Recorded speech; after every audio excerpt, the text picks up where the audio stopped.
5 novembre 2009, un match de l'Europa League, la deuxième plus importante compétition de clubs au monde. Le FC Bâle accueille les Bulgares de CSKA Sofia. À la 39e minute, alors que Bâle mène 1-0, l'arbitre siffle un pénalty surprenant contre Sofia. Les spectateurs bâlois sont heureux, mais sur le terrain, c'est le malaise. Alexander Frey, sur qui la faute présumée a été commise, semble perplexe. La décision de l'arbitre est douteuse. Et pour cause, l'arbitre ukrainien sera suspendu à vie par l'UEFA, suspecté d'avoir reçu 50 000 € pour influencer ce match d'Europa League. 2 semaines plus tard, une conférence de presse à Bochum en Allemagne révèle le plus grand scandale de l'histoire du football. On recense jusqu'à présent environ 200 matchs qui auraient été truqués ou qui auraient fait l'objet de tentatives d'escroquerie en Allemagne et à l'étranger. Ce sont les résultats des enquêtes menées jusqu'ici. Depuis le scandale de Bochum, pas une semaine ne se passe sans qu'éclate une nouvelle affaire de trucage. Des joueurs et des arbitres sont mis en cause sur tous les continents. Jusqu'où s'étend le cancer des matchs truqués? Immersion dans les coulisses obscures du football, au cœur d'un poison qui menace le sport le plus populaire du monde.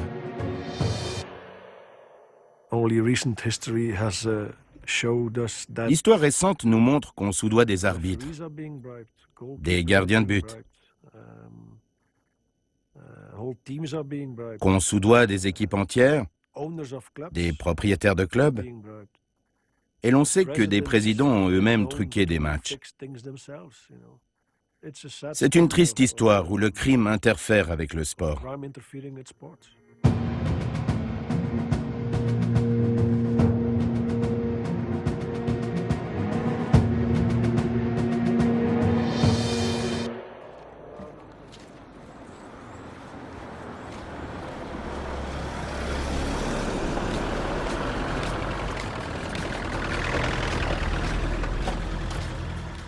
Pape Omar Faye est l'un des joueurs impliqués dans le scandale de Bochum. En quelques mois, le Sénégalais est passé des stades mythiques au statut de paria du football mondial. Aujourd'hui, exclu des terrains, il vit désœuvré au Sénégal avec sa femme et sa fille. Comment en est-il arrivé là? Le joueur se livre. Témoignage rare, il explique pourquoi il a trahi le sport qui lui a tout donné.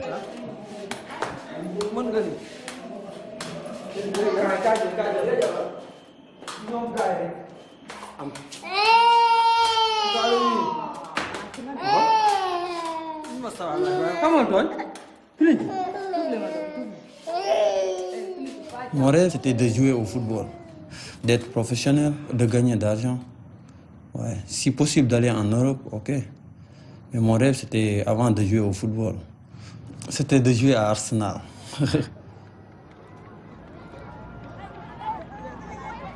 Repéré dans un tournoi de rue de ce quartier, Omar Faye est invité en Suisse pour participer à des stages.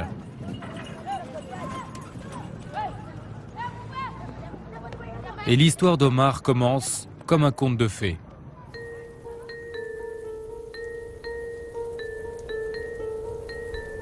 En ce moment, il y avait un truc trop blanc, je ne connaissais même pas avant. C'était la neige. Ouais. Moi, je me croyais que j'étais en paradis. Je suis allé à Tours, j'ai impressionné. Ils voulaient que je reste là-bas avec eux.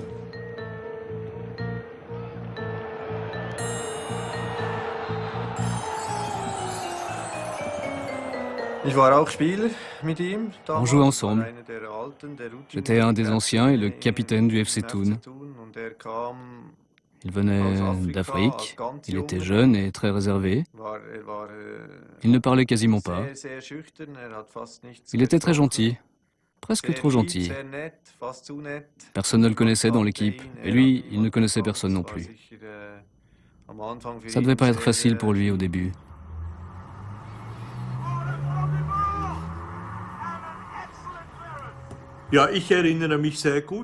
Oui, je me souviens parfaitement.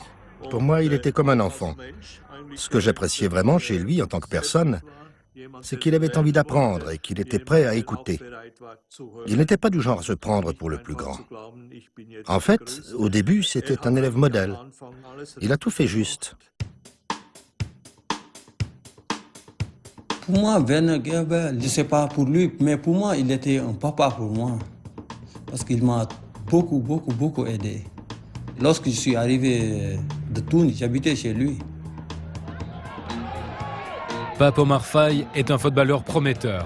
Il n'a pas encore 20 ans, mais il s'impose au FC Thun en première division suisse. Tout va bien pour lui. Il joue et il marque des buts. Sur le terrain, il est considéré comme un joueur important. En dehors, loin des vestiaires, il est apprécié pour sa gentillesse. Son rêve, sa vision, c'était qu'un jour il jouerait dans un grand club, un club de niveau mondial, et qu'il trouverait sa place dans l'équipe nationale, que tout le monde parlerait de lui, d'Omar Faye. Omar goûte au paradis. Il va rencontrer son idole et l'équipe dont il a toujours rêvé. Thun est l'invité inattendu de la phase finale de la Champions League. Et à la 87e minute, Omar foule la pelouse du mythique Highbury Park, le stade d'Arsenal.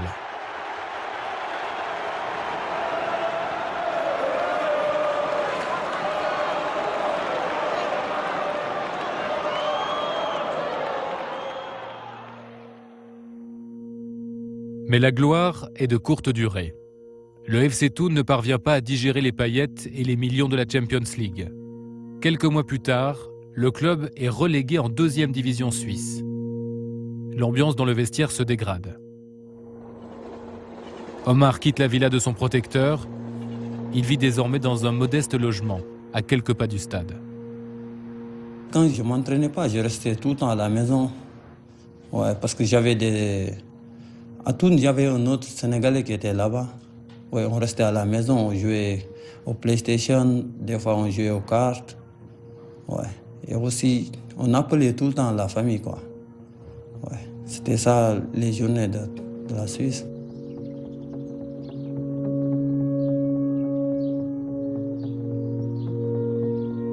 Le salaire, c'était 4 000 francs par mois brut. Ouais.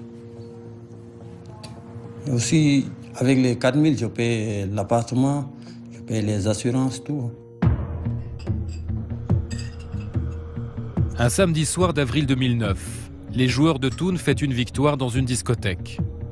Un jeune homme apostrophe Omar. Très vite, il deviendra celui qu'il surnommera « My Friend ». Avec My Friend, on s'est rencontrés dans une discothèque.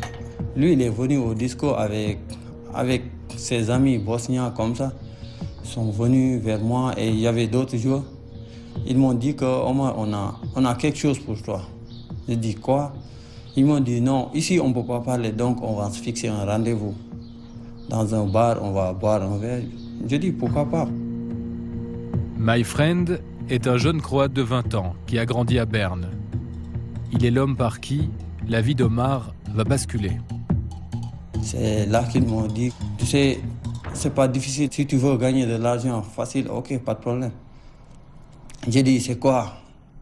Ils m'ont dit, ouais, il y a un boss qui est dedans. C'est lui, toi, tu fais rien. Toi, tu fais que de ne pas jouer à 100%, tu joues à 85% comme ça. J'ai dit, et après, ils m'ont dit, ouais, si l'équipe perd le match, tu vas gagner une somme d'argent.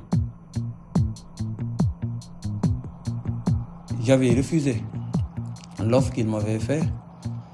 Mais lui, il me dit, ouais, tu sais, votre équipe en ce moment, ça ne fonctionne pas. Et on a des joueurs dans l'autre équipe. Et on les a déjà dit de foncer, quoi. Ils vont tout faire pour gagner. Et là, je me suis dit, bon, puisque c'est comme ça. Et il m'a dit que personne ne va le savoir. Personne ne va le savoir. Ouais. Omar Faye est une proie toute désignée pour les malfaiteurs, qui s'attaquent aux joueurs les plus vulnérables plutôt qu'aux stars du football. Le fait que les joueurs qui participent à la Ligue des Champions, par exemple, ou à l'Euro, le fait que ce soit les stars dans leur pays, et donc les joueurs les mieux rémunérés, et aussi ceux qui sont rémunérés de façon régulière, fait en sorte qu'ils sont beaucoup moins susceptibles d'être approchés par des gens qui vont plutôt approcher des joueurs de deuxième, troisième, voire même quatrième catégorie, sachant peut-être qu'ils n'ont pas des salaires très grands, ils sont loin de chez eux, ils n'ont pas d'amis dans le pays où ils sont, ils vont repartir l'année d'après et ils ont besoin d'argent. De tout temps, on a truqué le sport. La combine consiste à miser sans risque sur la victoire des plus faibles. C'est ce qui rapporte le plus. En 1919 déjà, la mafia a payé les stars des Chicago White Sox pour qu'ils perdent la finale du championnat américain de baseball. Les joueurs ont été démasqués. Au tribunal, le héros de l'équipe, Joe Jackson, croise le regard d'un petit garçon qui lui lance « Dis-moi que ce n'est pas vrai, Joe. Dis-moi que ce n'est pas vrai. »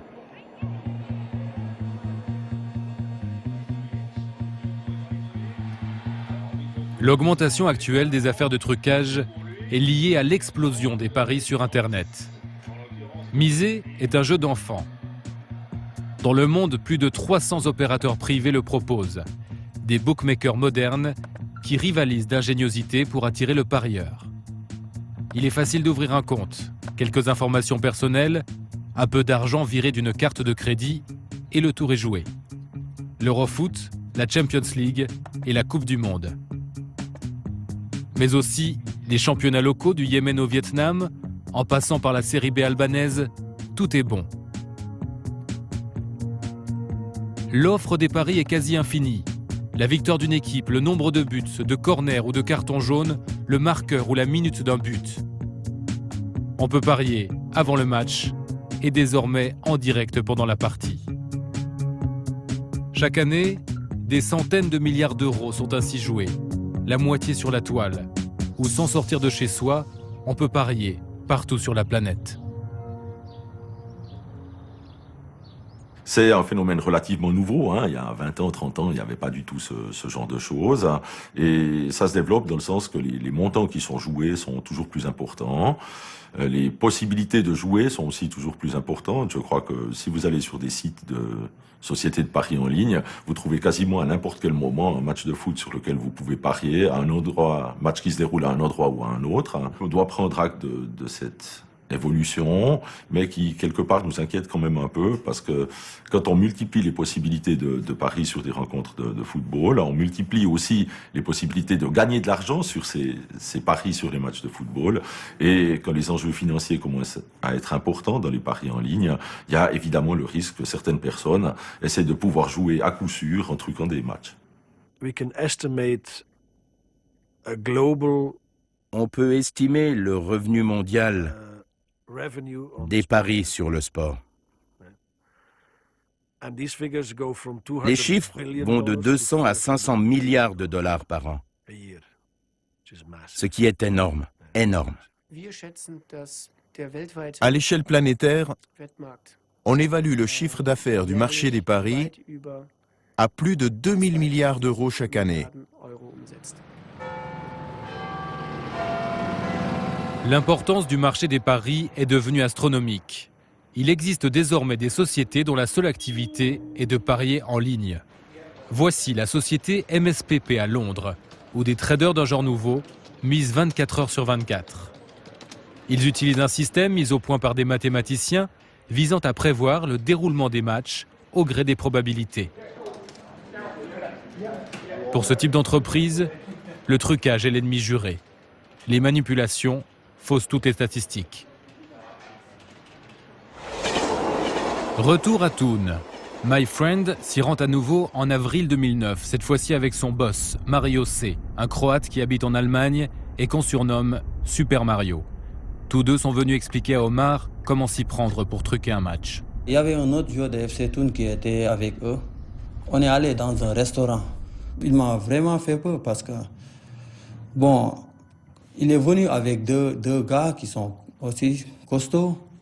Et aussi la manière dont il parlait, j'avais peur, quoi. Parce qu'une fois, ma frère m'avait dit qu'il avait contacté un des joueurs de Thun. Le joueur, il avait refusé, mais lui, ils lui ont dit que Si tu en parles à quelqu'un, on va te bastonner ou bien. Ouais. Donc ça faisait peur. Ouais. My Friend aussi avait peur. Super Mario l'avait mis en garde.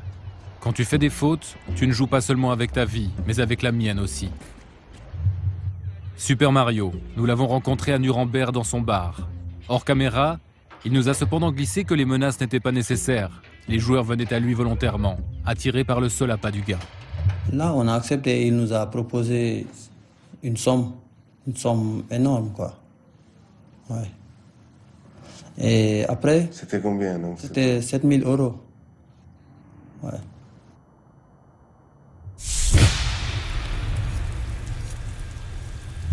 Le 17 avril 2009, Thun affronte Gossau, la plus faible équipe du championnat. Pour Omar, c'est un match très spécial. Pour la première fois de sa vie, il ne jouera pas à son maximum. Pour moi, 85%, c'est de ne pas trop attaquer. Parce que tous les ballons que je recevais, je donnais sur les côtés, je donnais derrière, mais je n'attaquais pas trop. Ouais. Parce que mon jeu, c'est toujours attaquer, mais je n'attaquais pas. Dans la tribune, My Friend observe le jeu. Discrètement, il échange des SMS avec Super Mario en Allemagne pour l'informer du déroulement du match. Des informations qui permettent au boss de parier en direct. Je me sentais mal durant le match.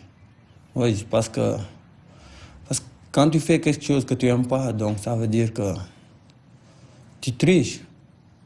Ouais. Même durant le match, je priais pour que je sorte du match. Et le coach, il m'a sorti du match. Ouais. La partie est terminée. Gossau s'impose 4-3. La manipulation a réussi. Grâce à ce résultat, Super Mario et ses complices ont encaissé au moins 90 000 €. Après le match fini, on avait perdu le match là. J'étais chez moi, il m'a appelé pour me dire « Ouais, viens chez... je vais vous donner votre argent ». Je suis allé là-bas, il nous a remis chacun 7 000 €. Ouais, puis je suis rentré chez moi. On va vous payer. On va vous payer, c'est ce qu'on vous promet si vous truquez un match. La deuxième fois, on ne vous file plus que la moitié. La troisième fois, plus rien. Et la quatrième fois, on menace votre famille. Il faudrait avertir les joueurs de ça. Ce sont des criminels. Ils ne vous font pas de cadeaux. Et une fois qu'ils vous tiennent, ils ne vous lâchent plus. Comment peut-on truquer un match? Pour passer inaperçu, l'action doit d'abord être la plus anodine possible. On trouve sur Internet un match entre un club macédonien et un club arménien. Cette partie a été considérée comme manipulée par l'UEFA. Après des mois d'investigation, l'UEFA a condamné Pobeda à 8 ans d'exclusion des compétitions internationales. Une décision confirmée par le tribunal arbitral du sport, qui constitue une première. Les internautes désignent les actions litigieuses. Par exemple, sur cette action, l'arrière latéral droit des Rouges laisse l'attaquant blanc seul au milieu du terrain. En haut de l'écran, 2 défenseurs coupent le hors-jeu. Une longue passe permet à l'attaquant de se présenter seul face au gardien. Inattention ou négligence volontaire. Le doute est permis. À noter également que le gardien frôle le ballon sans le dévier.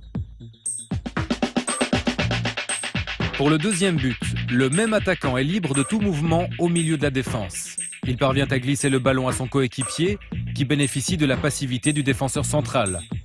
Quant au gardien, il manque sa sortie. Sur la troisième réussite suspecte, le ballon revient dans les pieds de l'attaquant, oublié derrière 4 adversaires. Un défenseur coupe le hors-jeu, les Rouges ne réagissent pas, ce qui permet à l'attaquant de centrer pour son coéquipier, totalement essolé. Ces scènes insinuent le doute, sans jamais constituer de preuves irréfutables, car en sport l'erreur est toujours possible. Pour démontrer un trucage, il faut qu'un joueur avoue. Ob man es merkt auf dem Feld, ob einer betrügt, ich denke nicht. Est-ce qu'on le remarque sur le terrain quand il y en a un qui truque? Je ne crois pas. Un attaquant peut très bien tirer à côté, par exemple, ou viser le gardien de but. Et un défenseur peut provoquer un penalty volontairement. Je pense que si on ne le sait pas, on ne le remarque pas. Omar est pris au piège. My Friend ne lâche plus sa proie. En fait, on gardait le contact avec lui tout le temps. On s'appelait. Jusqu'à même, on est devenus des amis. Après, il m'avait proposé un autre match aussi. Lui, il me disait, ouais, le match là, tu pars ou bien tu fais pas, vous allez perdre le match parce que votre équipe en ce moment n'est pas en forme. Bon, c'est là que je me suis dit, bon, peut-être, si je gagne l'argent et personne ne va savoir, pourquoi pas. Omar participe à un deuxième trucage. Il touche à nouveau 7 000 € après la défaite de Thun à Yverdon par 5-1. Un score qui permet à Super Mario et à ses complices d'empocher au moins 60 000 €.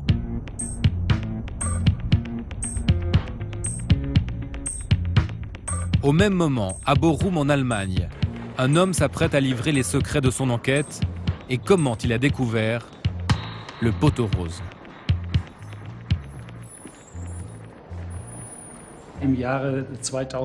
Vers la fin 2008, nous menions une enquête dans le milieu de la prostitution organisée. Dans le cadre de nos recherches, nous avons eu des soupçons que les criminels actifs dans ce milieu avaient soudainement acheté des actions d'un club de 2e division belge, puis ils ont essayé d'y transférer des joueurs. À partir de là, nous avons eu des soupçons de manipulation de match.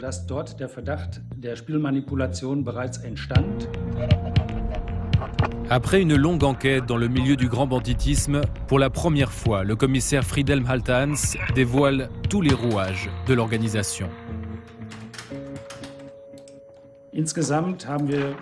Au total, comme l'indiquent ces statistiques, nous avons recensé plus de 320 matchs touchés dans toute l'Europe. Parmi les rencontres internationales, nous trouvons des matchs de compétition européenne comme la Champions League et l'Europa League, mais également des matchs de qualification entre équipes nationales.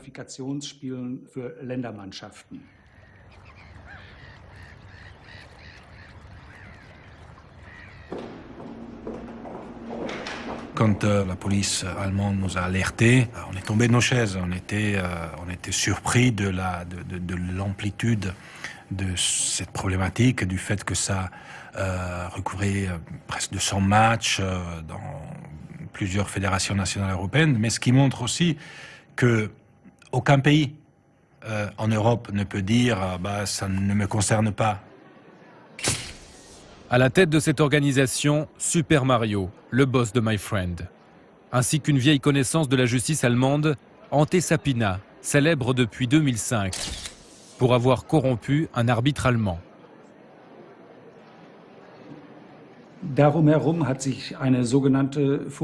Autour d'eux s'est développée une organisation d'une 50aine de personnes. Celle-ci était active dans une 20aine de pays. Leur rôle était d'entrer en contact avec le niveau inférieur, les personnes qui exécutent. Autrement dit, avec les joueurs, les arbitres et les officiels prêts à participer à des trucages de matchs. Comment l'organisation plaçait-elle ses paris? Voici le schéma reconstitué. Ante Sapina et Super Mario, les cerveaux, sont au centre de l'organisation. Ils sont basés en Allemagne. Ils ont des hommes de confiance dans une quinzaine de pays en Europe. Ces lieutenants sont chargés de corrompre des joueurs et des arbitres. En Suisse, les cerveaux avaient 2 lieutenants. L'un d'eux était My Friend, qui a approché Omar. Super Mario et Ante Sapina sont aussi entourés d'une galaxie de parieurs complices, chargés de miser des petites sommes pour ne pas éveiller l'attention. Ils utilisent Internet, des bureaux de paris ou des tripots clandestins. Les risques pris par Sapina et Super Mario sont grands. Alors pour les rentabiliser, les 2 cerveaux s'appuient sur des bookmakers complices à Londres, en Hollande et plus loin encore, l'organisation Paris en Asie. Elle utilise 2 des plus gros opérateurs de paris au monde, sans limite au niveau des mises et des gains. Les ordres sont passés par Skype, MSN ou même par téléphone, ce qui laisse peu de traces. L'enquête allemande a aussi révélé que Super Mario et Ante Sapina avaient des liens avec les mafias du sud-est asiatique. Les triades profitaient aussi des matchs arrangés en Europe. En échange, elles auraient contribué au financement de certains trucages. En Asie, le maître incontesté de l'organisation est singapourien. Son nom de code est Dan. Aujourd'hui, il est recherché par Interpol. Nous pouvons donc démontrer, avec preuve à l'appui, que le clan a réalisé environ 5 millions d'euros nets de gains grâce à ces paris. Quant au montant total nécessaire à corrompre les joueurs, les arbitres et les officiels, nous pouvons le prouver à hauteur de 1,75 million d'euros. Il importe d'ajouter que les chiffres effectifs sont très probablement nettement plus élevés.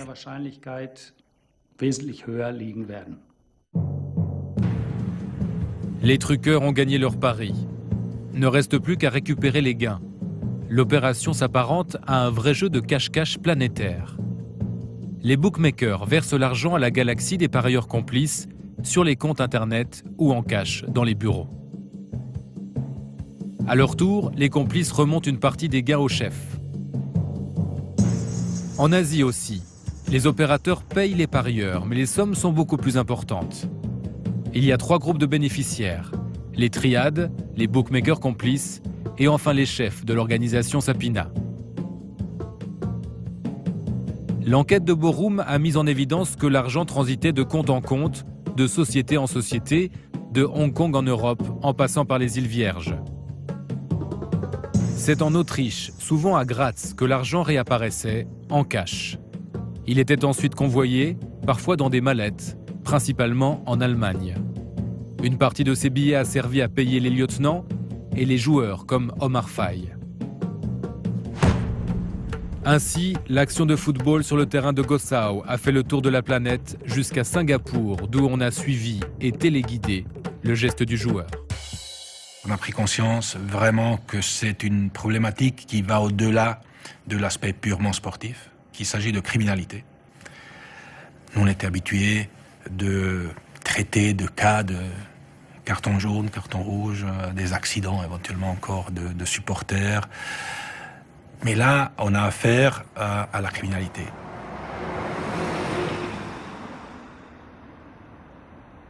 La police a sonné vers 8 h le matin. Ils m'ont dit que c'est pas pour ma fille. J'ai répondu ouais. Ils ont commencé à me poser des questions. Est-ce que tu connais les matchs truqués? Je dis non. Je dis tu sais que tu as cité que tu étais impliqué dans les matchs truqués. C'est vrai ou pas? Je dis oui. Parce que moi aussi, je voulais que tout ça s'arrête. Ouais.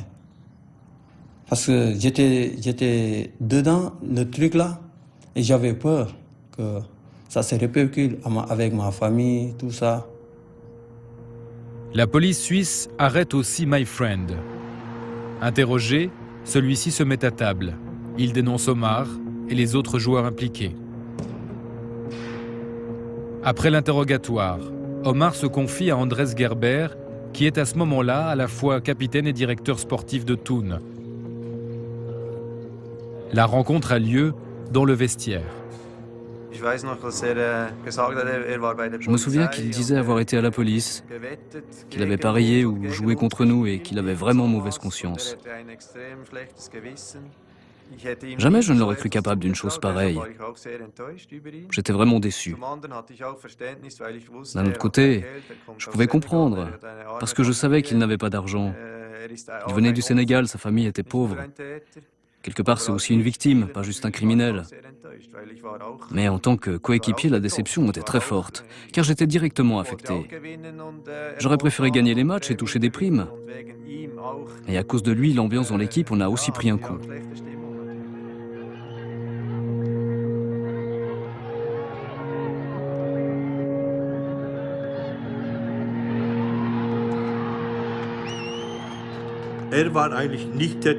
Il n'était pas du genre à faire ce genre de choses. C'est pour ça que j'ai été très surpris et très déçu. Moi, je savais qu'ils allaient être fâchés contre moi. Mais moi, j'étais fâché contre moi-même. Ouais. Parce que pour moi aussi, j'avais tout foutu en l'air. Ouais.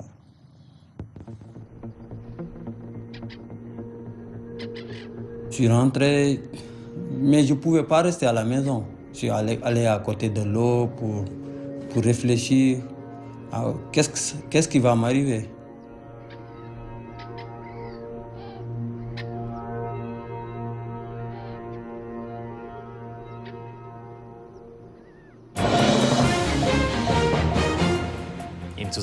Dans le cadre de cette affaire, le FC Thun a suspendu son joueur Pape Omar Faye pour le 8e de finale de la Coupe de Suisse qu'il oppose au FC Winterthur. Le FC Thun entre sur la pelouse du stade de Winterthur. Un joueur manque à l'appel. L'attaquant sénégalais Pape Omar Faye, que l'on soupçonne d'être impliqué dans le scandale des paris truqués.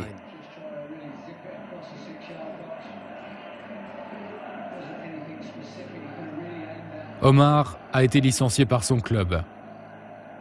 Sans logement et sans revenu, il est contraint de rentrer au Sénégal. Pour le joueur, c'est un retour à la case départ.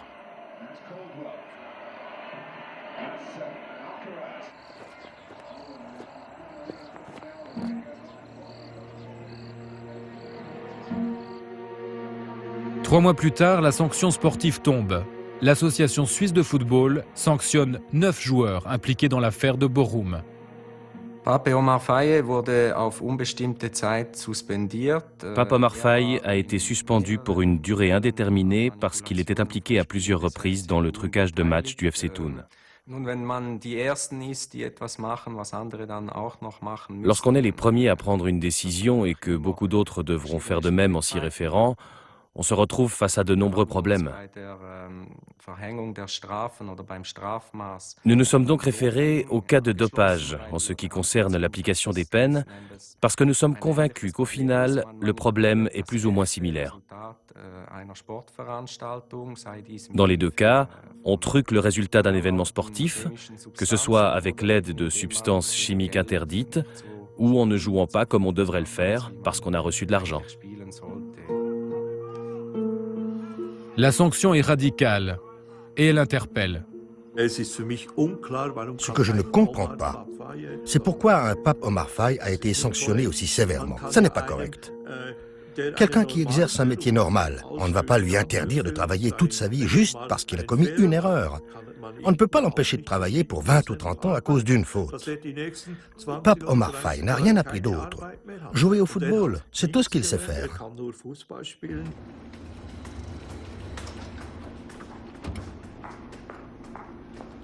Le trucage de match, ça affecte l'intégrité, ça affecte l'âme même du football, donc on doit être très sévère. Il faut que le message soit clair vis-à-vis de tous ceux qui seraient tentés de truquer un match, qui pensent, oui, de toute façon, il n'y a rien qui va se passer.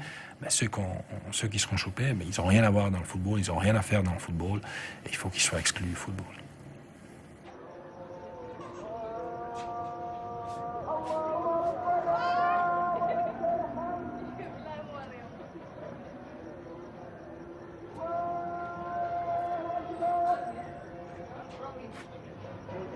Loin de Suisse, Omar ne s'est pas présenté devant ses juges. Pour lui, la sanction est une surprise. C'est mon frère même qui m'a dit « Omar, tu as vu l'Internet ?» Je dis « Qu'est-ce qui se passe ?» Il me dit « Ouais, ils ont écrit que tu étais suspendu. » Je dis « Ah bon ?»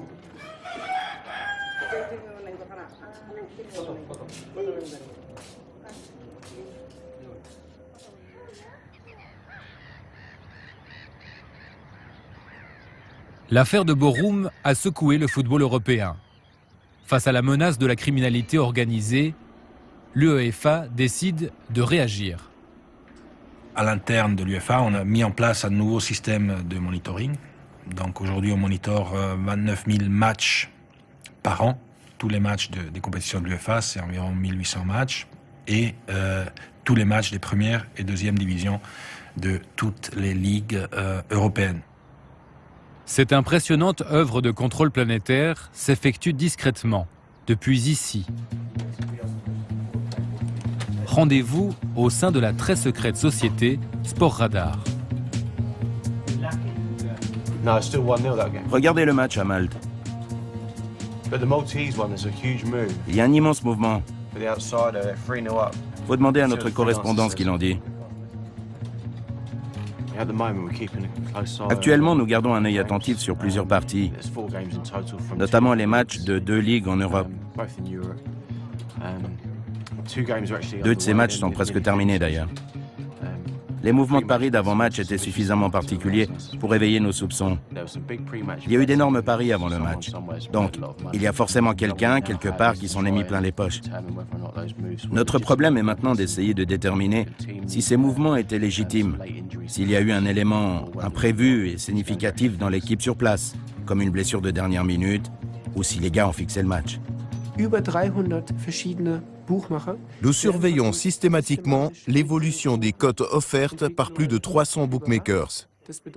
Cela signifie que, grâce à notre système de détection des fraudes, nous pouvons examiner plus de 6000 paris différents par match. Ensuite, si des irrégularités sont constatées, elles sont analysées et évaluées par notre équipe de 25 experts du secteur des paris. Sportradar base son système de contrôle sur la cote, le chiffre qui indique par combien votre argent est multiplié en cas de pari gagnant. Comme un gendarme de la bourse, nous surveillons ce qui se passe sur le marché mondial des paris. Concrètement, nous comparons les cotes réelles sur le marché avec celles qui, statistiquement, devraient être offertes. Voici comment Sportradar repère un match suspect. La courbe supérieure présente l'évolution d'une cote théorique normale. La courbe inférieure est celle de la cote moyenne effective offerte par les bookmakers. À la 45e minute, cette cote s'effondre. C'est l'indice important d'une activité irrégulière des parieurs. En baissant leur offre vers zéro, les sociétés de paris indiquent qu'elles n'ont plus confiance dans le déroulement correct du match. Il faut nous voir comme un système de détection des incendies. Pour utiliser une image, nous repérons d'où vient la fumée. Nous voyons où, dans quel match et sur quel marché une manipulation est potentiellement possible. Donc, dès qu'il y a un mouvement suspect, on le sait. Si quelqu'un parie dans n'importe quel pays d'Europe ou du monde une somme sur un match qui est anormal, on le sait. Maintenant, ça c'est un signe seulement. Ce n'est pas encore une preuve. Alors qu'est-ce qu'on va faire avec ça?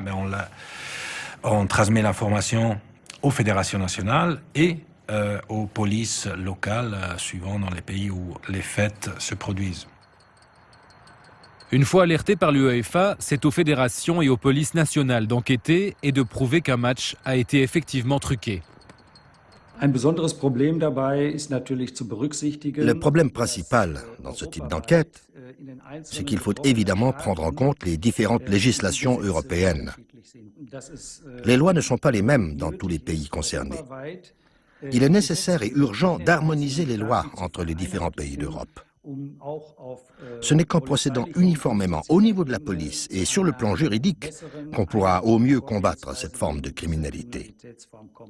Mais là, c'est la politique qui doit intervenir. L'autre défi qui préoccupe est la régulation des paris sportifs. Les sociétés de paris font désormais partie du monde du football. Les plus importantes sponsorisent les plus grands clubs du monde. Certains clubs profitent de relations commerciales avec des sociétés de paris en ligne, qui sont leurs sponsors. Des associations nationales peuvent aussi éventuellement développer ce genre d'activité, même si c'est pas forcément ce que nous souhaitons. D'un autre point de vue, le développement des paris en ligne peut aussi ajouter à la notoriété du football, mais de ce point de vue-là, je crois que de toute façon, les compétitions organisées par l'UEFA, chacun les connaît. Toujours est-il que la manne bienvenue des paris complique toute tentative de régulation. Dès lors, quelles règles et quelles autorités pourraient les appliquer? On ne trouve pas normal qu'on puisse parier sans problème en Asie sur un match de deuxième division européenne, mais c'est la réalité. Si le marché mondial des paris devrait être plus réglementé, oui. À mon avis, oui. Mais qui va se charger de le réglementer? Les Nations Unies? Qui d'autre? Qui va aller dire à une entreprise privée à Manille ce qu'elle doit faire? Je ne sais pas. Cela aide, bien sûr, que les bookmakers limitent la possibilité pour les criminels de s'enfuir avec l'argent sans laisser de traces. Cela aide. Mais ne soyons pas naïfs. Ces gars ne parient de toute manière plus en Europe. Ce n'est pas en Europe qu'ils peuvent parier $1 million sur un match de foot, mais en Asie. C'est en Asie qu'on retrouve Omar Faye. Malgré la suspension prononcée en Suisse, le joueur intègre une équipe au Vietnam. Il brille, il marque et ses exploits circulent sur Internet.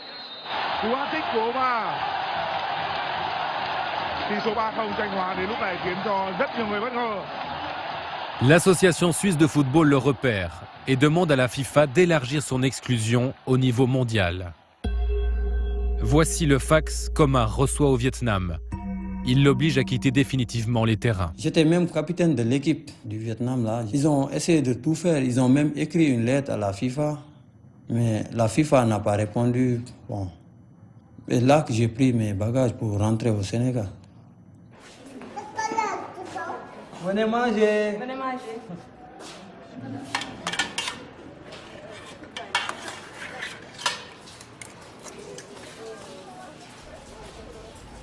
Maintenant, je reste avec la famille. L'après-midi, je pars jouer avec mes amis. Ouais, tous les jours, quoi. Je joue avec mes amis. Parce que moi, quand je cours ou bien quand je joue, je ne pense pas beaucoup.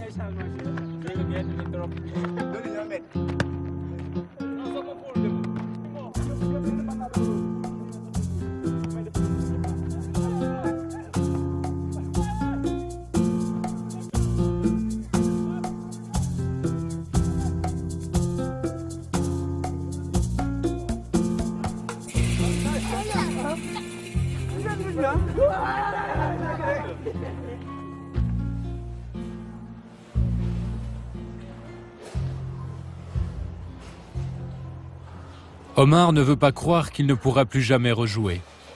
Il espère encore pouvoir déposer un recours auprès de la FIFA. Pour cela, il cherche l'aide d'un avocat en Suisse. Bonjour, monsieur. C'est Pape Omar Faye depuis Sénégal. Oui, bonjour, monsieur. Le président de l'équipe et moi, on avait écrit une lettre à la FIFA, mais ils n'ont pas répondu. Vous avez écrit à la FIFA cette lettre? Oui, une lettre, oui. Est-ce que vous avez payé l'avance des frais? Non, on n'a rien payé en ce moment. Lecture de la décision. Oui. Vous pourrez avoir des problèmes de délai. Oui. Problème de délai. Mais c'est quand la délai exact? FIFA, c'est 3 jours. Ah, c'était 3 jours? Parce que même moi, je ne savais pas que le délai c'était 3 jours. Moi, je ne le savais pas. Ouais, c'est vrai, c'est écrit dans les règlements de la FIFA. C'est pas sur le document, c'est toujours le même. Ouais, c'est ça, ouais. Ça impliquerait aussi des coûts pour vous. Ouais. Il y aurait les frais d'avocat, une procédure au TAS, oui. 20 000 francs suisses, 15 000 francs suisses, pour une procédure complète. Oui. Puis la procédure devant le tribunal arbitral du sport n'est pas gratuite. Ouais. Il faut payer l'avocat, ouais. Faire vous redéfendre, 15 000 francs suisses, ouais. et vous payez le tribunal arbitral du sport, ouais. qui coûte à peu près le même prix, hein, avec le risque de perdre cet argent si la procédure n'est pas ouverte. Ouais.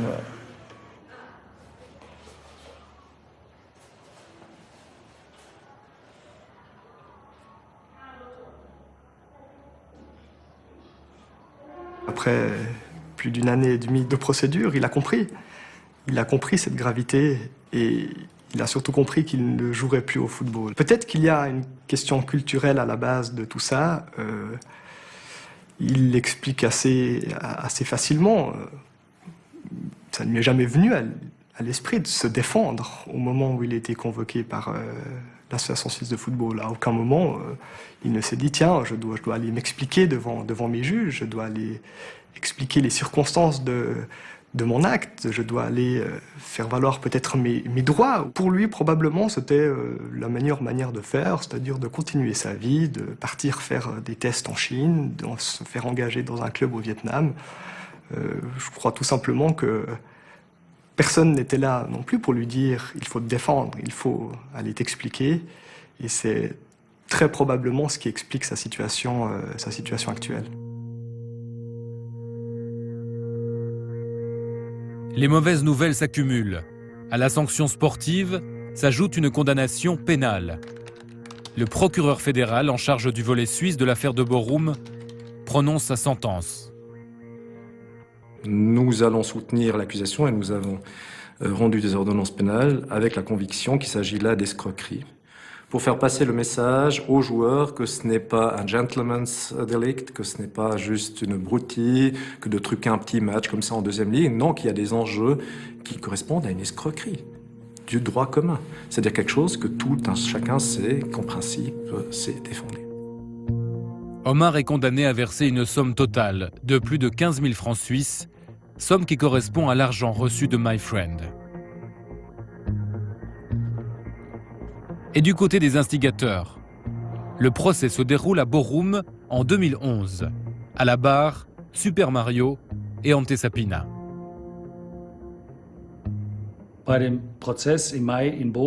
Lors du procès à Borum, au mois de mai, l'élément principal de l'accusation a été l'escroquerie en bande et par métier, en rapport avec plus de 50 matchs de football manipulés. Un jugement a été prononcé. Les deux principaux accusés, Ante S et Mario C, ont chacun été condamnés à 5 ans et demi de prison. Les deux chefs, libérés sous caution, ont recouru contre le verdict.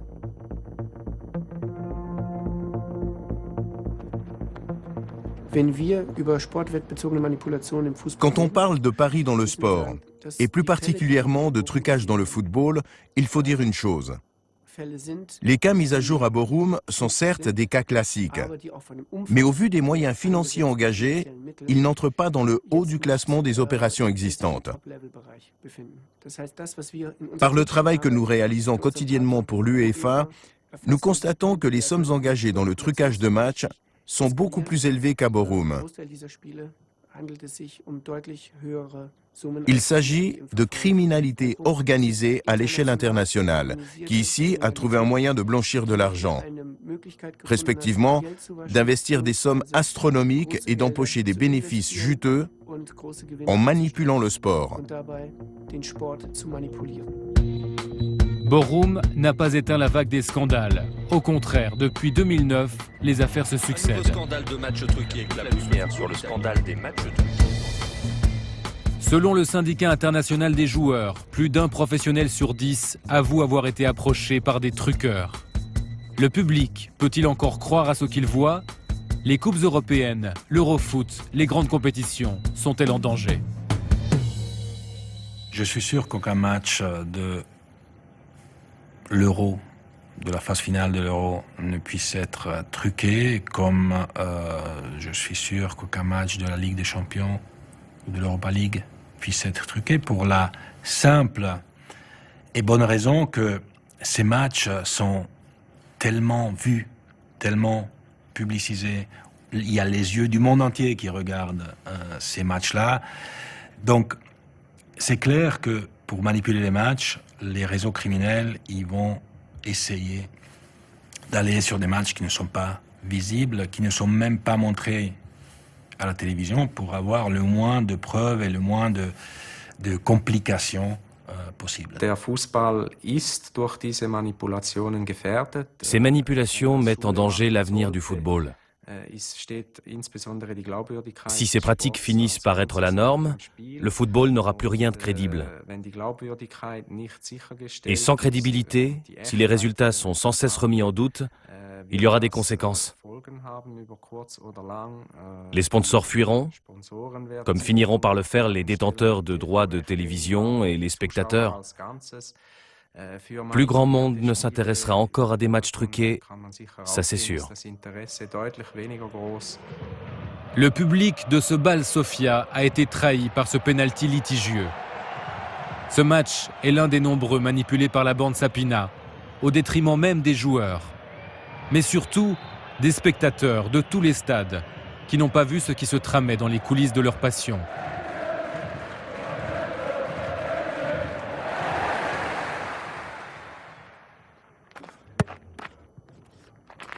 Le cancer des manipulations ronge le foot, et il a déjà emporté les plus vulnérables. Moi, je sais que jouer au football. Je ne fais rien d'autre. Toute ma vie, c'est le football. Je peux pas m'imaginer que je vais arrêter pour la vie le football. Peut-être c'est de me tuer, quoi.